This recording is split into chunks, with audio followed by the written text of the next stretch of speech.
Hi అండి. అందరూ బాగున్నారా? అందరూ బాగుండాలని మనస్ఫూర్తిగా కోరుకుంటున్నానండి.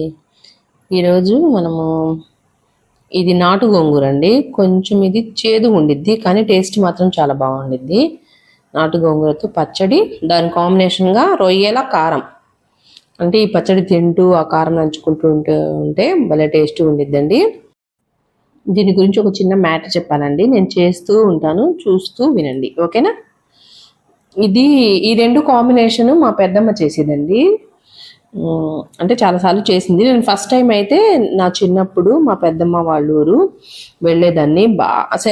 సెలవులు ఎప్పుడైనా అక్కడే ఉండేదాన్ని ఎక్కువ నేను. నాకు పల్లెటూరు అది. ఓడరేవు కూడా దగ్గరలో ఉంటుందండి. ఆ పల్లెటూరు అంటే నాకు చాలా ఇష్టం. మా పెద్దమ్మ వాళ్ళ ఊరు అంటే ప్రతి సెలవులకి నేను అక్కడే ఎక్కువ ఎంజాయ్ చేస్తూ ఉండేదాన్ని. అది ఆ పల్లెటూరు చీరాల వెళ్ళి రైలు ఎక్కాలండి. అది ఒంగోలు చీరాల మధ్యలో తగులుతుందండి పల్లెటూరు. రైలు దిగిన తర్వాత మళ్ళీ ఇంకో 3-4 కిలోమీటర్స్ ఊరు లోపలికి వెళ్ళాలండి. అది ఉప్పుగుంటూరు దగ్గర రైలు దిగితే మేము ఎప్పుడు రైల్లో వెళ్తామండి. చాలా సందడిగా అందరం కలిసి ఏదైనా ఫంక్షన్స్ అయినా, పెళ్ళిళ్ళు అయినా, ఏదైనా ఇంకా పిల్లల ఫంక్షన్స్ అయినా అందరూ కలిసి ఒకేసారి వెళ్తామండి. ఫ్యామిలీ మొత్తం. అక్కడ రైలు దిగితే మా అన్నయ్య రెడీగా ఉంటాడండి పిలుచుకెళ్ళడానికి. చిన్నప్పటి నుంచి అంతే. మేము రైలు దిగిన వెంటనే మా అన్నయ్య కోసం అలా అలా ఎదురు చూస్తూ ఉంటే మా అన్నయ్య అక్కడే ఉంటాడు, బండి తీసుకొని మా కోసం వెయిట్ చేస్తూ ఉంటాడు.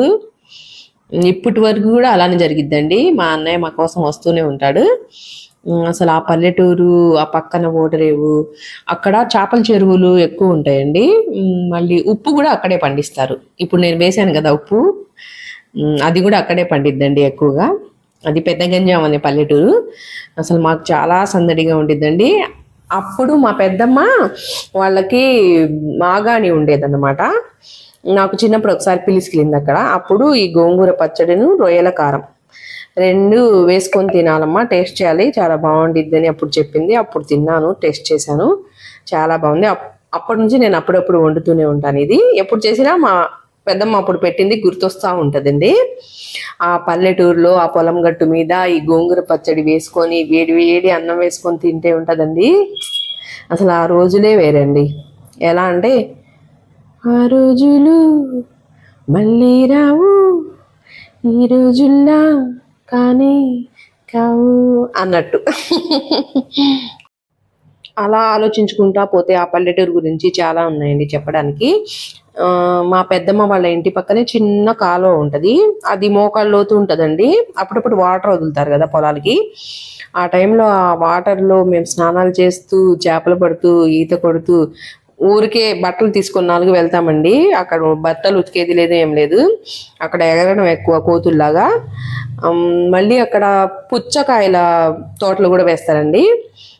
ఇకపోతే జీడి మామిడి తోటలు కూడా అక్కడ చాలా ఉంటాయండి. మేము వెళ్తూ ఉంటాం. వెళ్ళి తోటల్లోకి ఆ చెట్ల మీద ఎగురుతూ కోతుల్లాగా అందరూ కలిసి వెళ్తామండి. వాళ్ళు ఒక్కోసారి ఇంటికి వచ్చేసేవారు, మీ పిల్లలు ఇలా చేశారు అలా చేశారని. మా పెద్దమ్మ, మా అన్నయ్య వాళ్ళు సర్ది చెప్పి పంపించేవాళ్ళు. చిన్నపిల్లలు కదండి, తెలియదులేండి అని. ఒక్కోసారి అయితే కొన్ని డబ్బులు కూడా ఇచ్చి పంపించేవారు మేము చేసే పనులకి వాళ్ళు. అసలు ఇలా చెప్పుకుంటూ పోతే చాలా ఉన్నాయండి ఆ పల్లెటూరు గురించి. నాకు అంత ఇష్టం అన్నమాట అక్కడ. కానీ ఇప్పుడు ఇంకా పెద్దవాళ్ళం అయిన తర్వాత అక్కడ చాలా రేర్ అన్నమాట వెళ్ళడం. ఇంకా అసలు వెళ్ళట్లేదు. మా వదినలు, మా అన్నయ్యలు, మా అక్క, మళ్ళీ పక్కన పెద్దమ్మ వాళ్ళు అందరూ ఉంటారండి అక్కడ. అసలు చాలా హ్యాపీగా సెలవుల్లో ఎంజాయ్ చేసేవాళ్ళం. అంత బాగుండిద్ది అక్కడ. దీంట్లో ఇప్పుడు రొయ్యల కారం చేద్దాం, ఓకేనా? గోంగూర పచ్చడి అందరూ చేసేదే కాబట్టి అంటే నా చిన్నతనంలో జరిగిన విషయాలు మీతో షేర్ చేసుకున్నాను. ఇప్పుడు రొయ్యల కారం చేసాం. రొయ్యలు వేపుకోవాలండి బాగా. తర్వాత అది చూడండి, 4 ఎండుమిరపకాయలు వేపాలి. ఎక్కువ వేస్తే చాలా వంటగా ఉండిద్దండి అది.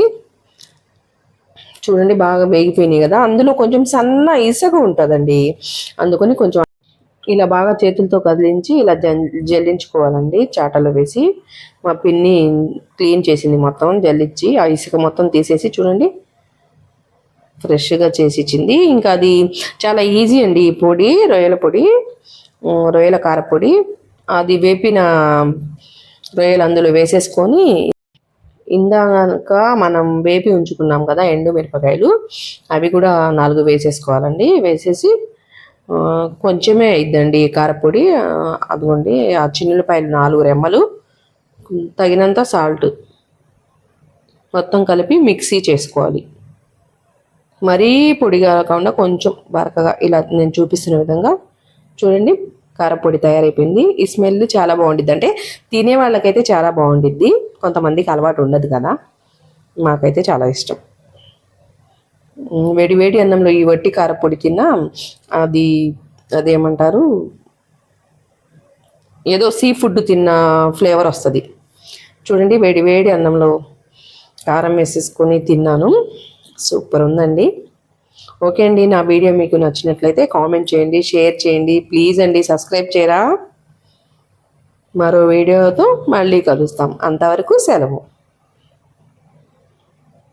బాయ్.